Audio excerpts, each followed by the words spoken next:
어제 노예 갔다가 하루 온종일 보내고 저녁 8시 넘어서 돌아오니 얼마나 피곤한지 오늘 새벽 2시에 알람이 울립니다. 그런데 일어나야지 하는 생각이 들어야 정상인데요. 어찌 지금 시간에 알람이 울리지? 이런 생각을 제가 합니다.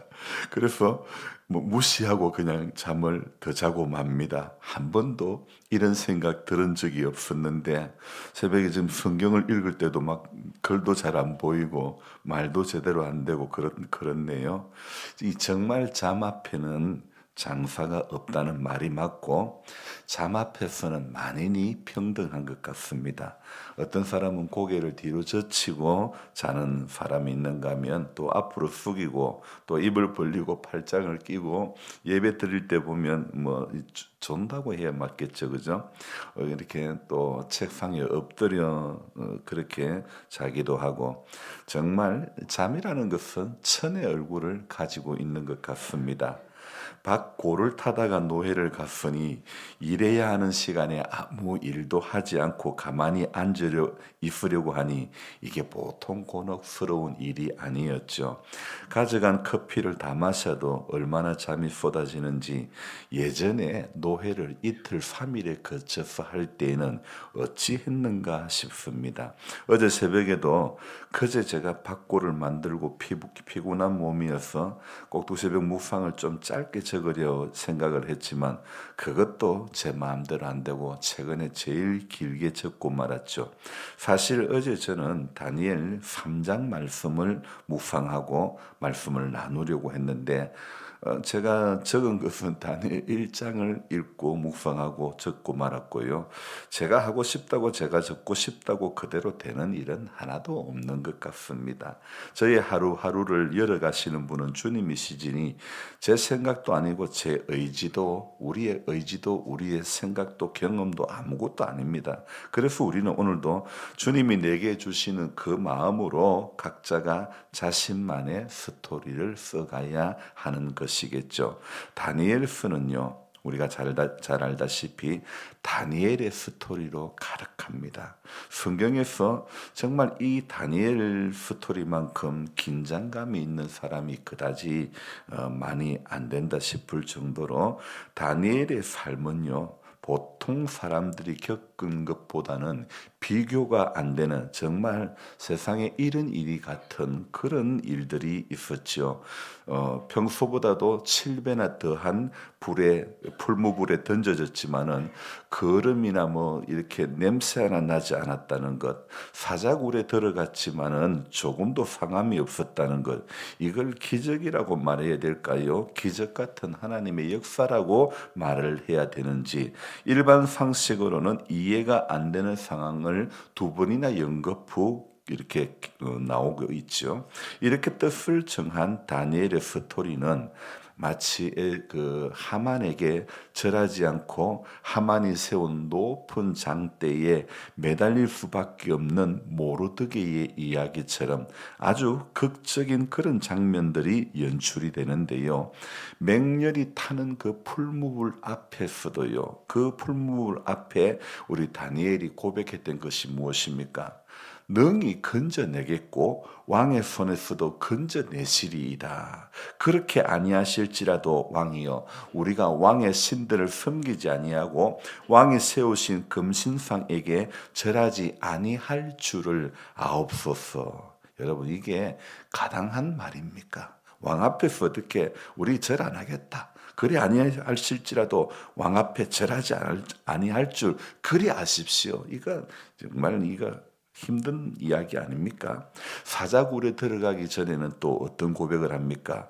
다니엘이 왕의 도장이 찍힌 것을 알고도 자기 방에 돌아가서는 윗방에 올라가서 예루살렘으로 향한 창문을 열고 전에 하던 대로 하루 3번씩 무릎 꿇고 기도하며 그의 하나님께 감사하였더라. 그렇게 되어 있는데요. 지금의 그 사건에서도 나라의 모든 총리와 지사와 총독과 법관과 관원들이 의논을 한 끝에 왕 앞에 한 법률을 세우며 한 금령을 왕이여 내려주십시오. 이렇게 구합니다. 작정을 하고 다니엘 죽이기로 몰아갑니다. 그래서 지금부터 30일간은 누구든지 왕 위에 어떤 신에게나 사람에게 무엇을 구하면 사자굴에 넣기로 합시다. 이렇게 법령을 새로운 한 금령을 만들어 가지고 거기에 왕의 도장이 꽉 찍혀집니다. 그런데 다니엘은요, 왕의 도장이 찍힌 것을 알고도 하루 3번씩 그대로 예루살렘을 향한 창문을 열고 전에 하던 대로 3번씩 무릎 꿇고 기도하는 것입니다. 여러분, 우리 같으면 어떻게 했을까요? 저 같으면요, 창문을 꼭 열 필요가 있을까? 열면 다 보니까 창문 꼭 닫고 기도하면 하나님이 안 들으실까? 그렇게 창문 안 열고 기도하면 사자굴에 들어갈 일들도 없을 것 같은데, 하여튼요, 이 뜻을 정한 다니엘의 이야기는 다른 어떤 선지자들의 이야기보다도 매우 스펙타클하죠. 뜻을 정해서 어려운 부분도 있고 또 뜻을 정했기 때문에 기적 같은 일을 경험하는 것 또한 있는 것 같습니다. 오늘 다니엘 10장도요. 저는 이 10장의 이야기도 뜻을 정한 다니엘, 뜻을 정한 사람에게 나타나는 그런 기적 같은 은혜라고 말씀을 드리고 싶습니다. 자, 오늘 이 10장 1절을 보면요. 배경은 무엇입니까? 바사왕 고레스 3년, 바로 이때를 배경으로 하고 있지 않습니까? 1절 중간에 보니까 그 일이 참되니 곧 큰 전쟁에 관한 것이라. 다니엘이 그 일을 분명히 알았고 그 환상을 깨달으니라. 환상을 깨달은 다니엘은 2절에 어떻게 합니까? 세 일해 동안 슬퍼하며, 세 일해가 차기까지 좋은 떡을 먹지 아니하며 고기와 포도주를 입에 대지 아니하며 또 기름을 바르지 아니하니라.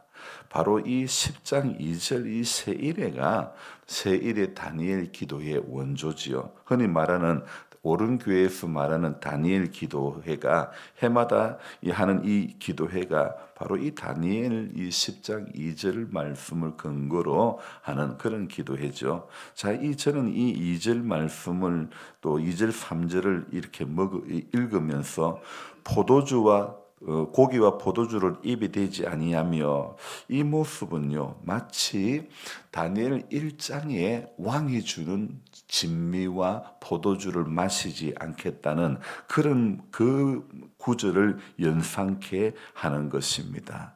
자, 그리고 4절에 보니까 다니엘은요 이 히데겔 강가에서 환상을 보게 됩니다. 근데 어떤 환상을 봅니까? 5절에 한 사람이 세마포 옷을 입었고 또 순금띠를 띠었더라. 그렇게 되어 있죠. 그리고 7절에 이 환상은 누가 봅니까? 하나님께서는 다니엘 한 사람에게만 보게 하시죠. 그 뒤에 어떤 내용이 나옵니까? 다니엘과 함께한 사람들은 이 환상은 보지 못하였어도 그들이 크게 떨며 도망하여 숨었다. 이렇게 이야기하고 있죠.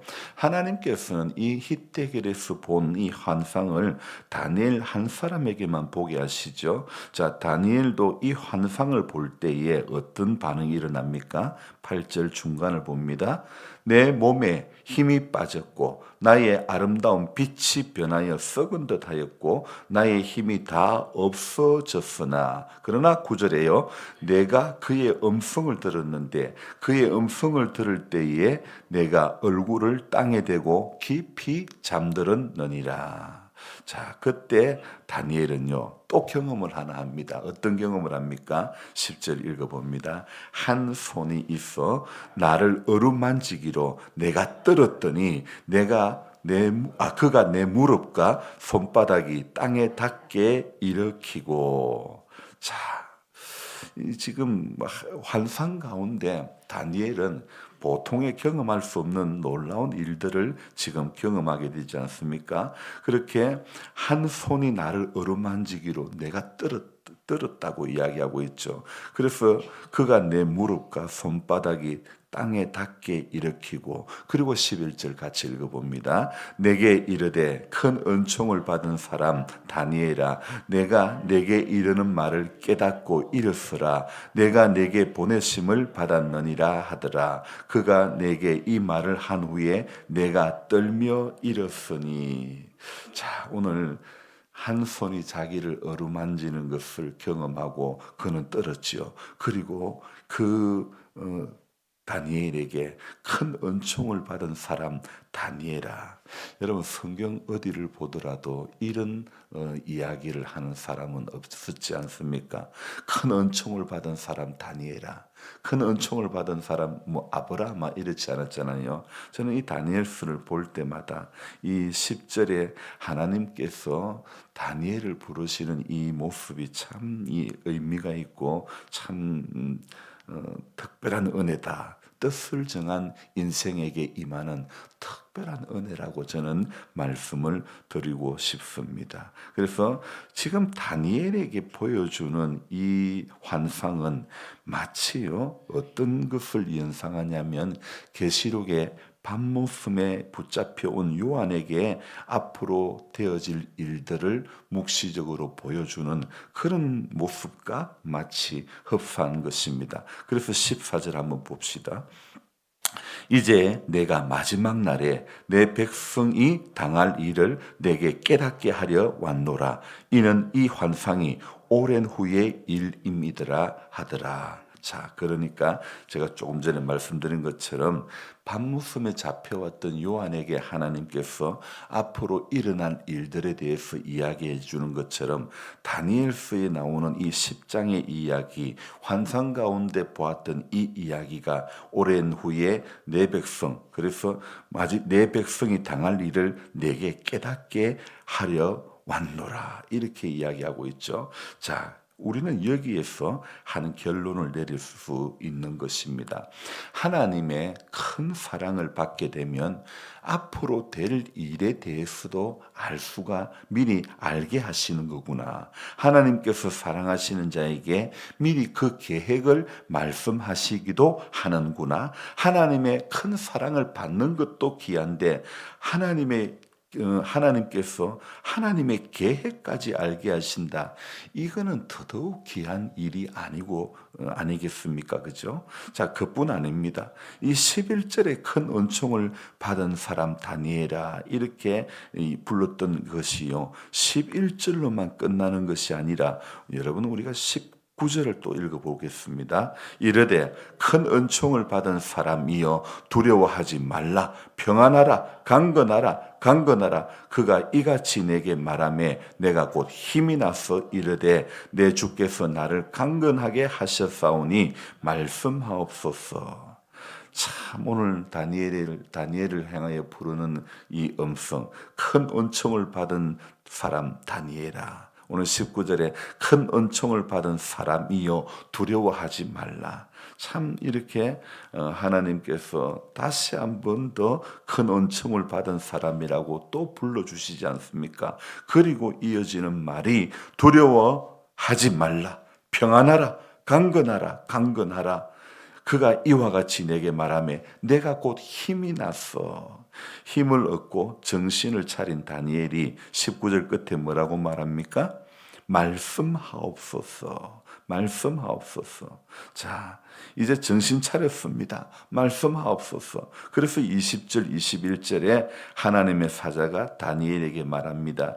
내가 어찌하여 네게 왔는지 네가 아느냐? 이제 돌아가서 바사 군주와 싸우려니와 내가 나간 후에는 헬라의 군주가 이를 것이라. 그러나 21절에 내가 가기 전에 진리의 책에 기록된 것을 네게 알려주려 한다. 그들을 대항할 자는 너희의 군주 미가엘 뿐이니라. 자, 오늘 이 20절, 21절 하나님께서는요, 다니엘에게 이후에 펼쳐질 역사를 알려주시는 것입니다. 이것은 하나님께서 이 이후에 이루어질 이 역사를 미리 아신다는 말씀이고 하나님은 역사를 그렇게 진행하시는 하나님이시라는 것을 우리에게 보여주는 말씀이 되죠. 자, 그러니까 악한 영의 방해가 아무리 많을지라도 자, 여기에 바사의 군주, 헬라의 군주가 방해를 한다 할지라도 그러나 역사는 하나님의 뜻에 의해서 움직여지는 것입니다. 여러분, 그래서 혼란스러운 전국이 우리나라도 아직 완전히 끝이 난 것은 아니지만 그러나 대한민국의 역사도 하나님의 뜻에 의해 움직여지는 것입니다. 그러니 사람이 진영을 나누면 안 되고 하나님의 역사는 좌도우도 아니고 보수도 진보도 아니고 말 그대로 하나님의 역사인 것입니다. 러시아 우크라이나 전쟁이 3년째 계속되고 이스라엘과 하마스 간에도 전쟁이 계속되고 있습니다. 미국과 후티와의 또 주고받는 공격도 아직도 계속되고 있죠. 여러분, 세계 각국의 경제 전쟁 역시 정말 세계 대전을 방불케 할 정도로 아주 심각한 그런 정치적 갈등이 있습니다. 하지만 아무리 모든 전쟁과 갈등의 배후에 영적 존재들이 있어도 전체 역사는 역시 하나님의 손 안에 있음을 우리는 기억해야 되는 것입니다. 하나님께서 주관하시는 역사이심을 우리는 기억해야 하는 것입니다. 기절한 다니엘을 어루만지시며 깨우고 또 깨우시는 하나님의 사자를 한번 생각해 보십시오. 왜 힘내라, 평안하라, 평안하라, 강건하라 이렇게 큰 은총을 받은 사람이요 이렇게 이야기를 하는 것입니까? 왜요? 하나님의 계시를 전하기 위해서 아닙니까? 여러분, 큰 은총을 받은 사람이 결국 누구입니까? 하나님의 말씀을 묵상함으로 하나님의 뜻과 계시를 깨달아 알고 끊임없는 기도로 사탄의 세력을 상대하고 소망과 인내 가운데 하나님과 동행하는 다니엘과 같은 사람이 아니겠습니까? 여러분, 과정에는 풀무불의 시간이 있었습니다. 과정에는 사자굴의 시간이 있었습니다. 하지만 뜻을 정한 다니엘의 결국은 하나님께 은총을 받은 사람이라는 그런 별명을 얻게 되지 않습니까? 여러분, 바로 이것입니다. 우리 인생의 여정에도 풀무불, 사자굴, 아니 더한 것이 찾아올 수도 있습니다. 하지만 역사는 하나님께서 써가심을 믿고 오늘도 우리는 우리에게 주어진 작은 일 앞에 감사하며 묵묵히 뜻을 정한 다니엘의 길을 저와 여러분들이 걸어가야 될 줄로 믿습니다. 반드시 하나님은 하나님의 역사를 오늘도 우리 가운데 써가실 줄로 믿습니다. 기도하겠습니다. 하나님 아버지, 다니엘이 본 환상을 보면서 다니엘이 정말 경험하지 못했던 것들, 정말 다니엘은 어떤 다른 선지자보다도 정말 놀라운 일들을 경험하게 됩니다.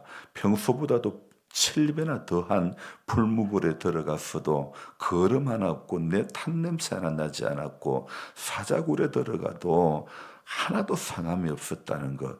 오늘 또한 이 다니엘 10장에서 또 그만 홀로 큰 환상을 보게 되는데 하나님께서는 사랑하는 사람에게 미리 되어질 일들을 보여주시고 또 그 사랑하는 사람에게 큰 은총을 받은 사람 다니엘아 이렇게 부르시는 것을 보았습니다. 우리 역시 참 인생의 과정에는 순탄치 못한 어려움도 있었지만은 그러나 하나님께서는 다니엘에게만 이리 불러주실 것이 아니라 우리 모두에게도 큰 은총을 받은 사람 아무개야 이렇게 하나님 분명히 기억하시고 말씀하실 줄로 믿습니다. 오늘 큰 은총을 받은 사람이여 두려워 말라 평안하라 강건하라 강건하라 이렇게 말씀하실 때에 하나님 다니엘이 곧 힘을 얻은 것처럼 저와 우리 모든 성도님들에게도 하나님께서 이 시간 이 말씀으로 두려워하지 말라 평안하라 강건하라 강건하라 큰 은총을 받은 사람이요, 이렇게 우리를 향해 불러주시는 줄로 믿습니다. 그래서 오늘도 우리는 약하고 우리는 정말 하나님 앞에 아무 보잘것없는 존재이지만은 하나님의 역사는 오늘도 이 작은 자들을 통하여 하나님은 선하신 역사를 이루어 가시고 써 가실 줄로 믿습니다. 하나님의 부르심 앞에, 하나님의 선한 역사 앞에 우리 모두가 조그마한 작은 한 부분을 오늘도 감당할 수만 있다면 우리는 그것으로 만족합니다. 하나님, 대단한 일을 하지 못해도, 큰 일을 하지 못해도 지극히 작은 것에 충성된 자는 큰 것에도 충성되고, 지극히 작은 것에 불의한 자는 큰 것에도 불의한 줄로 믿사오니, 우리 작은 일 앞에, 작은 아무것도 아닌 어줍지 않은 일 앞에도 주님의 마음으로 순종자라는 우리 모두가 되도록 도와주시옵소서. 냉수 한 그릇도 주의 이름으로 대접하는 것, 이 작은 소자에게 한 것이 곧 내게 한 것이라고 우리 주님은 말씀하셨습니다. 주님께 하는 것이 대단한 것이 아님을 우리가 오늘도 기억하면서, 내게 허락되어지는, 오늘도 내 인생의 시간 가운데 허락되어지는 작은 일 하나 앞에 감사함으로 묵묵히 충성스럽게 살아가는 우리 모두가 되도록 주님 도와 주옵소서. 감사를 드리며 예수님의 이름으로 기도드리옵나이다. 아멘. 간절한 마음으로 주여 부르고 기도합니다. 주여!